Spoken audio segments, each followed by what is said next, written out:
Hey guys, it's Angie with Coldwell Banker, and this week's video is geared towards buyers and buyers who are ready to go start looking at homes in person. These folks have been pre-approved and they've connected with a realtor who's going to help them along in this process. What now? What's next? The first step is to talk with your realtor, connect with your realtor, be really clear as to what you're looking for. What's your price point? How many bedrooms? How many baths? What's the square footage you'd like to see yourself in? All of these different factors get input into the MLS, to which then spits out a list of available properties that are a match to your criteria, because it's not about us, it's about you. When you receive this list, we want you to take the time to look at each property. Narrow this list down. Is there a particular property that piques your interest? What do you like about it so much? Why do you like it? Why do the other properties not stand up to this one? And put it off to the side. Start creating a list of potential properties that you'd actually like to see in person. If you have time, a great step is to really scope out the neighborhood. I always encourage buyers to drive through the neighborhood, get a sense of the community and what that neighborhood is like. You cannot change the community or the neighborhood you live in. You really only have access to change the guts of the home, the layout, paint colors, remodel the kitchen, remodel a bathroom, put on an addition, but you can never change the community. So doing a drive-by of that house to make sure it's really one that you want to go into.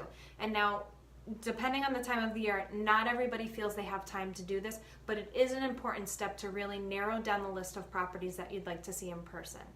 At this time, simultaneously, you want to get more information from your realtor. So if there's a property that really interests you, ask your realtor, how many days has it been on the market? Are there any major repairs that are disclosed that you should know about that may cancel it out? If you don't have 30 grand to spend on a septic system and the house discloses that it needs a new septic system, you might want to not waste your time to go see that. Once you narrow this list down and you're ready to move forward, it's time to schedule showings. It's the fun step. It's the time where you go out and you see as many houses as you need to see in order to find the perfect one. And again, some buyers walk into one house, it's their dream home, they know it's their dream home, they put an offer in. Other buyers, they may see 30 to 50 properties. Who knows? But really, if you take the time to get organized ahead by narrowing the list, scoping out the neighborhood, really knowing what you're looking for, that's really going to help with how long it takes you to find the perfect home. Now, try to keep the number of homes you go to see to a reasonable amount. And again, that's different for everybody. This process can be so overwhelming, and frankly, it's exhausting. So I always encourage buyers that if we have a block of time to go see homes, that 3 to 5 is really a reasonable amount to see in one day.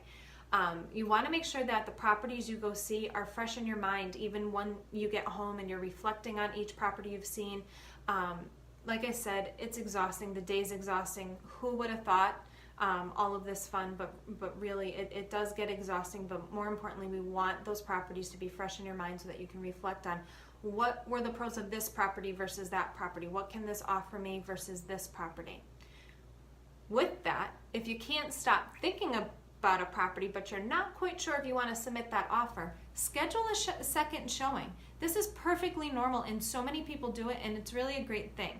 How in 15 to 30 minutes can you really decide if this home is your dream home, if this home has everything you want?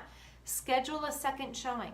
See it, and have it be the one and only house that you go see. Make sure it's the right home before you submit that offer. So again, these are just a few tips that I share with my buyer clients. I hope they were useful to you and helpful. If they were, please give this video a thumbs up, subscribe, share it out with other people who might find this information helpful, and don't forget to leave a comment or a suggestion about what future content you'd like me to cover in the weeks coming. Thanks so much for watching. Have a great rest of your week. Take care.